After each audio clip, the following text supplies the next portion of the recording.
Since the day God created this earth, everybody believes that they're an expert stock picker and is attempted to make the perfect portfolio. Allegedly, they choose the best stocks with the best growth potential and that are going to 10x over the next 6 months. And while some investors are successful at this strategy, a lot of them aren't. Today, I'm going to be doing that. Well, sorta. Today, I'm going to be picking one stock from each sector that I would choose to own for life, and I will be creating the ideal perfect portfolio. These aren't going to be your typical penny stock companies. These are going to be the highest quality companies that I can think of. And guys, we all have the common goal to make a lot of money in the stock market, but another goal that I have is to reach 1,000 subscribers, and only 14% of you guys are helping me reach that goal right now. So help me out real quick by subscribing, smash the like button while you're at it, and of course, roll the intro. Hello, I like money.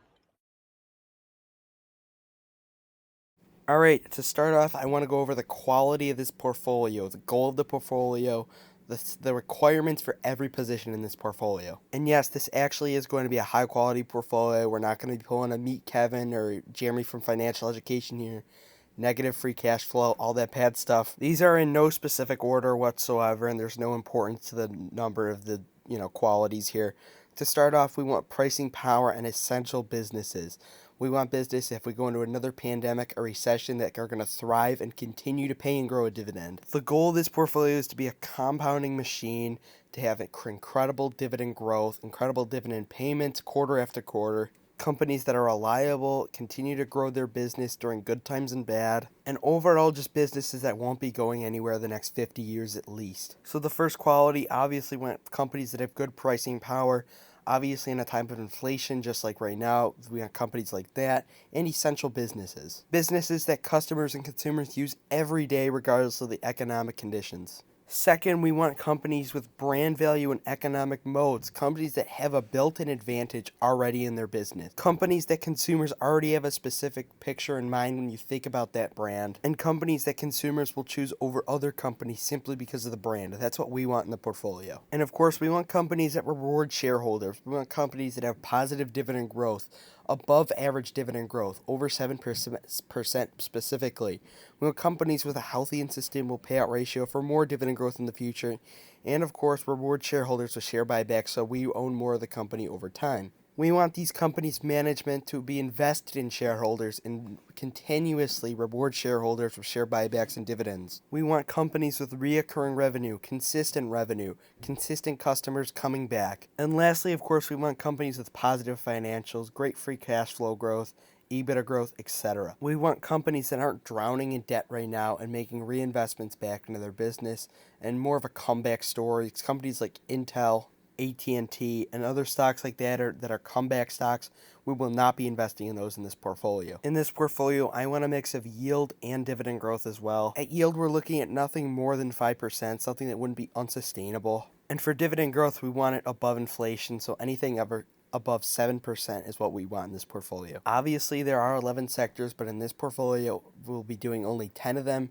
We will be excluding materials because I really don't understand materials whatsoever, and I couldn't find any great stocks that I personally would invest in the materials sector. And with all that out of the way, let's get into the portfolio. To start off, we're going to have a real estate company in the portfolio, and with that, we're going with Realty Income. Now, you can't really go wrong with Realty Income. They own some of the most essential properties in the world. They also survived and did pretty well during COVID as well with their tenants. Now, for my REIT in this portfolio, it was between Realty Income and Vici. The only reason I chose Realty Income is because how much more diversified they are than Vici. Vici has better dividend growth right now than Realty Income, but I think Realty Income overall is much more diversified than Vici. And if we were to theoretically go into a recession or another pandemic, I think Realty Income would survive much better than Vici would. Realty Income is really stable. I think Vici is much more of a growth play. Also, over time, we are going to be compounding a little quicker just because they do pay monthly dividends. Right now, Realty Income has a dividend yield of 4.46%, and I think it's safe to say that Realty Income's properties won't be going anywhere in the next 50 years. So representing real estate in the portfolio will be Realty Income.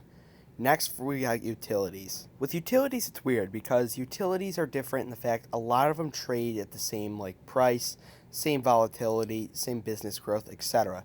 They're a boring company, but they are monopolistic. It is very hard to compete with a utility company, and not a lot of people are going to be innovating new utility companies in the future. But representing the utilities, we got NextEra Energy. NextEra Energy is doing a lot of clean energy, which I think is going to be huge over the next 50 years. They do have solid financials and good dividend growth as well. They have a dividend CAGR at around 10% and 12% over the last couple of years.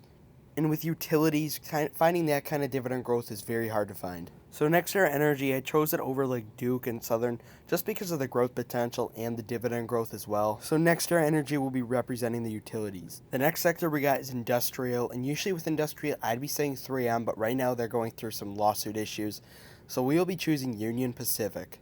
Union Pacific is a company that I actually just added to my portfolio last month.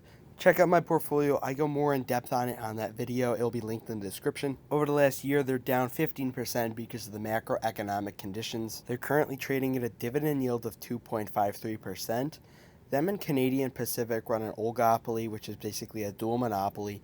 You aren't going to be able to come in and compete with railways, and this country runs on railways as well. I really wasn't made aware of how much this country really does rely on railways. I did my research and I bought the stock at $198. Financially, they're a very strong company. They have pricing power. They have positive free cash flow, buy back shares, and have crazy dividend growth for an industrial company, which we will go over. To start off, they have a 1-year CAGR of 18.1%, a 3-year CAGR of 11.14%, a 5-year dividend CAGR of 15.42%, and a 10-year CAGR of 15.1%. This is incredible growth, and they will be able to continue these payouts as their free cash flow increases, and their payout ratio is only 46%. Union Pacific gives our portfolio exposure to infrastructure, the railway industry, which isn't going anywhere, and an amazing compounder that I want in this portfolio. So for the industrial sector, we will be having Union Pacific. Next, we're going to be moving on to the healthcare sector, and for the healthcare sector, I chose ABBV, stock ticker ABBV. Over the last year, ABBV is up 7% and is beloved by dividend investors due to their high yield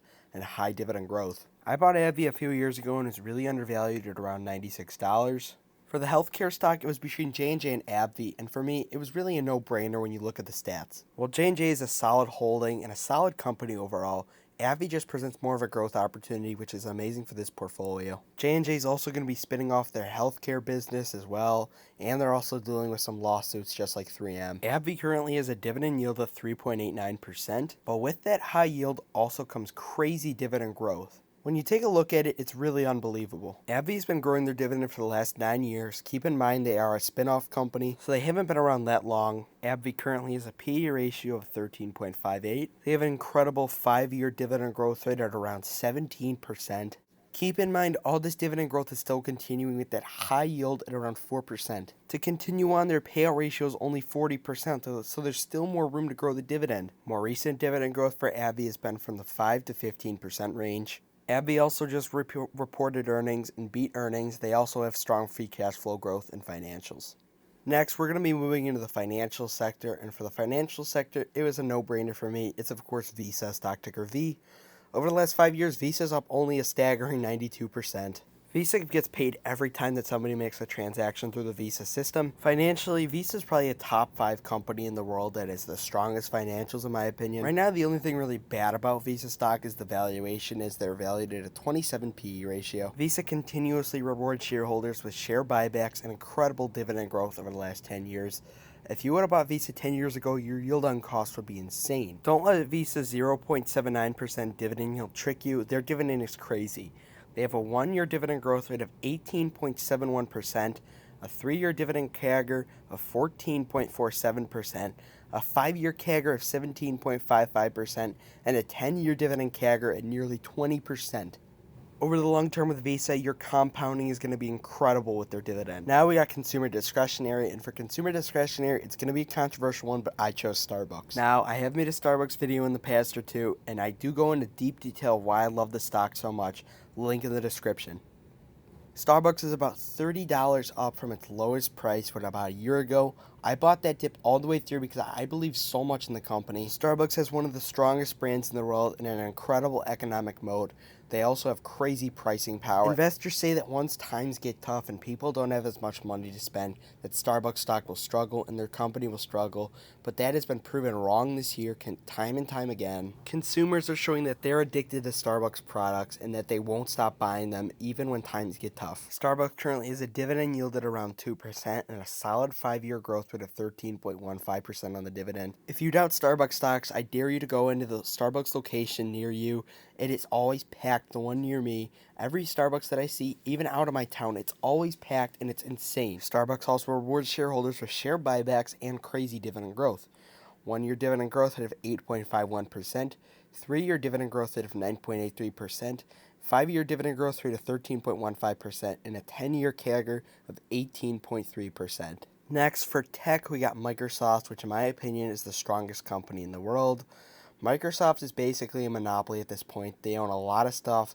They own Xbox. They're soon to own Activision Blizzard. Microsoft's system of products that you can buy is crazy. Microsoft rewards shareholders with share buybacks and dividend growth consistently. Currently, Microsoft has a dividend yield of around 1%.